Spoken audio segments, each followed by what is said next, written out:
So I want to ask you guys a question to narrow down like the direction of this conversation. This is super interesting. I love it. But I think this will help us get to a very specific topic right now. What do you believe is the best form of evidence? Let's talk about the hierarchy of evidence so we can narrow down, if you guys agree on any level, what's the best way to look at the evidence and figure out which one has more weight than others on optimal nutrition. My grandmother.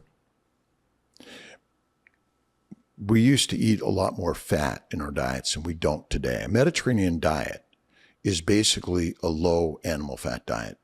And our standard diets we're eating today, yes, there are processed foods, but one of my best friends died of cancer, and he ate a very healthy diet. He was a healthy, a strong doctor, very, very exercised a lot, great positivity in life. But when he died, Dave died of cancer, I was like, okay, why did that guy die? And so the evidence is in our conversations and things we share. This is where evidence comes from. It's not a scientific paper that someone gets published to prove things. The government and science and medicine, they're certainly looking for answers, but I hope that each of us can be a little questioning whether or not that's exact. But I would say our stories are one of the most important things we can do, because when you look at the Bible, it's stories. When you look at so much that people are reading about, people want to look at stories. And I've learned from people like yourselves that are blogging and sharing stories online more than anything. I just came from Montello, Wisconsin, for a meetup, MEAT up with Healing Humanity.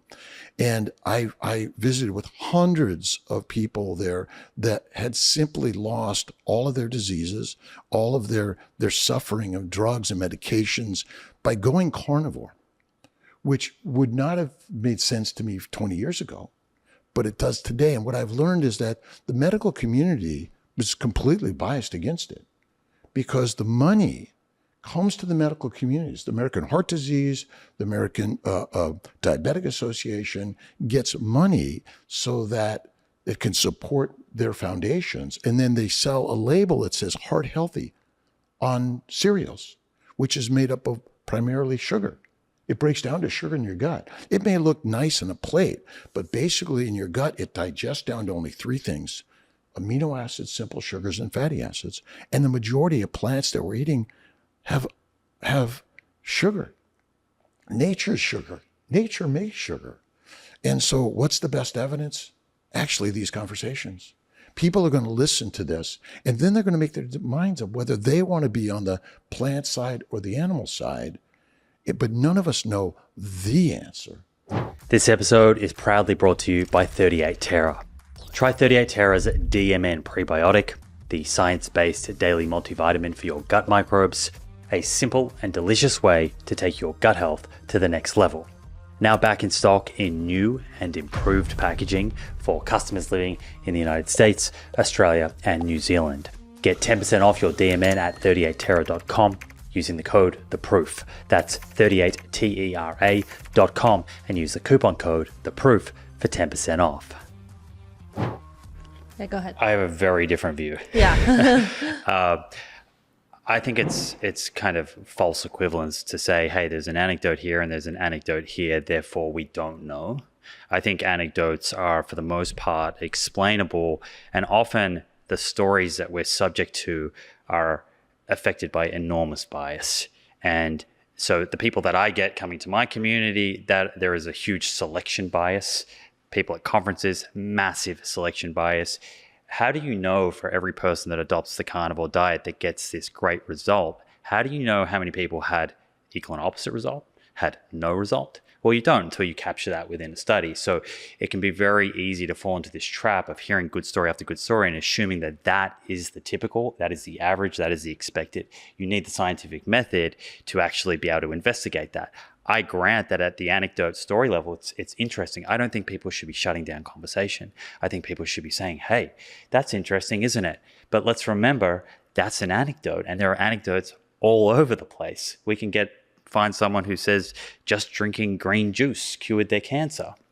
Where does that leave us in terms of creating recommendations for people? We have to come back to some type of method to test our hypotheses. And more often than not, Our hypotheses are wrong. We prove them as false. And so we use a scientific method to reduce our bias. And we look at different types of studies. We look at mechanistic studies, and Robert's spoken to some mechanisms already in this podcast. And I think mechanisms are interesting. That's often preclinical, lab-based research, looking at very isolated pathways. It's very reductionist, but it can be hypothesis generating. And then you go a step further and you look at observational large populations where you're trying to control for confounding variables and getting as best to look as possible at how different diet variables are affecting someone's health. And then you go to a clinical trial level, and there's going to be varying lengths of those. Some of the shorter ones, you're just looking at how dietary changes affect certain established risk factors like blood pressure or inflammation or ApoB. Then you might have longer randomized controlled trials that are going for long enough to see hard health outcomes. What's the incidence of cancer during that trial or having a heart attack? And so the way that I'm trained, again, going back to when I was a child all the way through my scientific training to today, is to look for converging lines of evidence.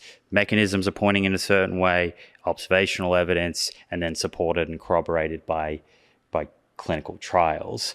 And that to me is more objective and less subject to bias than listening to a story, as compelling as storytelling is. Storytelling is compelling, and I actually would push back and say, I think storytelling is why people are so confused, because it is so engaging and they're getting exposed to so many stories on from all these different diet tribes. And what's the commonality among many of these diet tribes? Like, why do a lot of people adopting a carnivore or even a vegan or some other variation of a diet achieve results, at least in the short term? They remove 70% of the calories that are ultra processed and often are losing weight. And I believe, based on the research, that one of, if not the most significant drivers of poor metabolic health is having excessive adiposity, fat levels, particularly when that fat gets inside the liver and the pancreas, ectopic fat. And so when you remove someone and take them off of a Western diet that's full of low protein, low fiber, low water, energy dense, hyperpalatable foods that are easy to overconsume and create an energy surplus and lead to weight gain, when you take them off of that diet into any number of diets, you can help restore metabolic health. The question then becomes, of those different variations, which variation is going to also help them reduce risk long-term the best? Granted that because they've lost weight, significant weight, with any of those types of diets, they've already reduced their risk of a lot of diseases. So I'm not here to argue that there's one way to kind of restore metabolic health in the short term. And I think if you look at low fat versus low carb diets and weight loss, it's very clear that there's no unanimous winner. I think low carb in the first 6 months tends to perform a little better, but by 1 to 2 years, there's no significant difference in terms of overall weight loss or what dietary pattern's best for restoring metabolic health. What I'm interested in is, what does the dietary pattern look like for not 2 years or 3 years, and not these individual stories we see, but 10, 20, 30 years down the track.